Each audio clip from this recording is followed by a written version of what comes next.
প্রথমেই বলে নিই, লাইটটা একটু কম আছে, একটু অ্যাডজাস্ট করে নিও। তো আজকের ভিডিওটি একটি বিশেষ কারণে করা, তোমরা অনেকেই জানো বা অনেকেই জানো না, যেটা হচ্ছে এখন দামোদর মাস চলছে।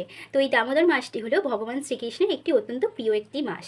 তো এই মাসে একটি বিশেষ প্রথা আছে, সেটা হচ্ছে যে ভগবান শ্রীকৃষ্ণ এবং রাধারানীর উদ্দেশ্যে একটি দীপদান করা। তো এটি মূলত করা হয়ে থাকে মাটির প্রদীপে, এবং মাটির প্রদীপে অবশ্যই তোমাকে ঘি দিতে হবে, ঠিক আছে? তেল দিলে হবে না।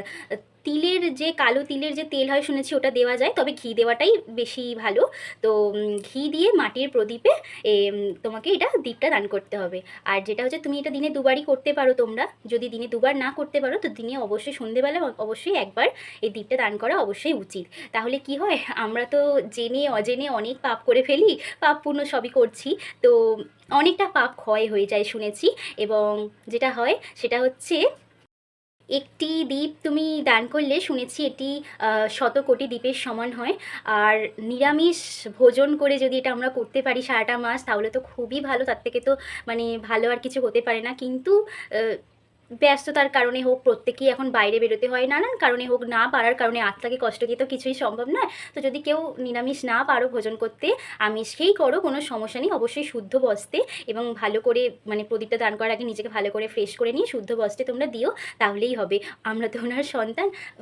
বলে না যে তুমি মাতা, তুমি পিতা, তুমি বন্ধু, তুমি সখা। তো ভুল ত্রুটি উনি অবশ্যই ক্ষমা করে দেবেন। আমিও তো অতটা কিছু জানি না, তবে এটি খুবই একটা ভালো জিনিস, তাই ভাবলাম এই ভালো জিনিসটা তোমাদের সাথে শেয়ার করা যাক। হ্যাঁ, এখন ইউটিউব ফেসবুকে প্রচুর প্রচুর ভিডিও দেখছি এই দামোদর মাস নিয়ে। তবে আমি কিন্তু এটা জানতে পেরেছিলাম আমার একটি ছোটোবেলার বন্ধুর থেকে। তো সে আমাকে এইটা জানিয়েছিল, তার কাছে অত্যন্ত ধন্যবাদ।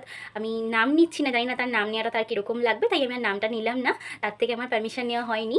যদিও এটা খুবই একটা ভালো কাজ, তো আমি ভাবলাম তোমাদের সাথে শেয়ার করি, যাতে যদি তোমরাও এটা করে থাকো তাহলে ভালোই হবে। হ্যাঁ, অবশ্যই এই প্রদীপটা দান করার কিন্তু একটা খুব নিয়ম আছে, নিয়মটা আমি তোমাদের দেখিয়ে দিচ্ছি। তো দেখো, এই যে চরণে তোমরা 4বার প্রদীপটি ঘোরাবে, নাভির কাছে তোমরা 2বার ঘোরাবে, এবং মুখমণ্ডলে 3বার ঘোরাবে, এবং সর্বাঙ্গে 7বার ঘোরাবে, এবং হরে কৃষ্ণ যে মহামন্ত্র আছে সেটি তোমরা পাঠ করবে। হরে কৃষ্ণ কৃষ্ণ কৃষ্ণ হরে হরে, হরে রাম রাম রাম হরে হরে। রাধে রাধে।